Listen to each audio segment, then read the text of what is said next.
দেখছো বুয়া কেমন দ্বারা চরিত্রহীন একদিনের লোককে চাই ওর বাপে এইরকম ছেলে বাবু আমার কাছে মারে তোমরা এরকম হচ্ছি মোরা কি বিলে হচ্ছি পরে আমি বুঝাইছি যে মাইয়ের চিবি দে মাইয়ের ভালোবাসার কথা ক চোখে চোখে তাকাইয়া মায়া বাড়া হ্যাঁ না বুয়া ও যাইয়ে ডাইরেক্ট মাইয়ের জড়াই ধরে আর তো মাইয়ের ডরে ডাই দাও হলো ওই মাইয়া আনতে 30,000 টাকা লাগবে 30,000 টাকা দিয়ে যদি মাইয়ের ডরে আনি 6 মাসে যদি সংসার না তাহলে কি আমার চালানটা উঠবে বুয়া ও দাদা তুমি খালি ভাব কথা বাঁচাও আগের কথা ব্যায়াম করে দিয়ে 1 সপ্তাহ টিকিনি এটা করলাম 1 মাস টিকে যাই আমার এই মাইয়ের নাম মাইয়ের বাহের নাম মাইয়ের মায়ের নাম কাপুরের এক কোনা চিপ দিয়া আর মাইয়ের একটা চুল আমার আনিয়ে দেবা ঠিক আছে ও কামড় আছে আমার কাছে তোমার কাছে কি বাইলে কাপুর আছে ওই আগে তুমি স্কুলে যাস পিছনে টানি ধরিলাম চুলা থেকে গেছে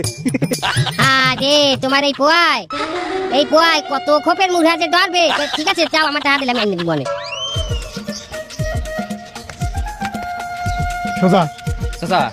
আপনি তো রাজকপাল আপনার বউ কবিরাজ আপনি তো যাইছে তাই তদবির করে করতে পারেন আরে ওইসব খাওয়া কথা এই গ্রামে রীতিজাতির জন্য সবার উপর হয়েছে রীতিজাতির স্বামী হয়ে তার কোনো উন্নতি হয় নাই তোরা তো ফাও কথা পাইন মারো কি লাগাই কবিরাজরা নিজেকে উপকার নিজেরা করতে পারে না আর যদি করার চেষ্টা করে তার গুণাগুণ থাকে না নষ্ট হয়ে যায় সব এই জন্য তো সিরিয়াল ঠিক করতেছিলেন আপনি হারামজাদা এই সোজা খারাপ খারাপ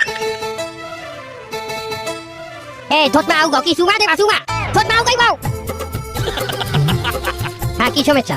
আমি এইবার চেয়ারম্যান ইলেকশনে খারামু তার কি ভোট চাইতে আইছো আমার ভোট আমি দিমু যারে খুশি হারে দিমু আরে ভোট চাইতে আই নেই চাচি আর তুমি চাচি কখন হিসেবে তোমার বয়স কত বান্ন আমার 48 তুমি আমার স্বামীর বয়সী তুমি আমার চাচি বলো কোন হিসেবে এই তোমার দেখা দেই আমার স্বামীও দি কোন দিন আমার চাচি কই বলান দেবে আচ্ছা যাই হোক এইসব কথা বাদ দেন আপনি আমার এই কামটা করিয়ে দেন আমি যে উপজেলা দিয়ে নির্বাচনে দাঁড়াইতে আছি এই না আমার একটা প্রতিদ্বন্দ্বী আছে আমি চাই আপনি হারে বান মারে হই দেন যাতে এই বছর নির্বাচনে আমি জিততে পারি আর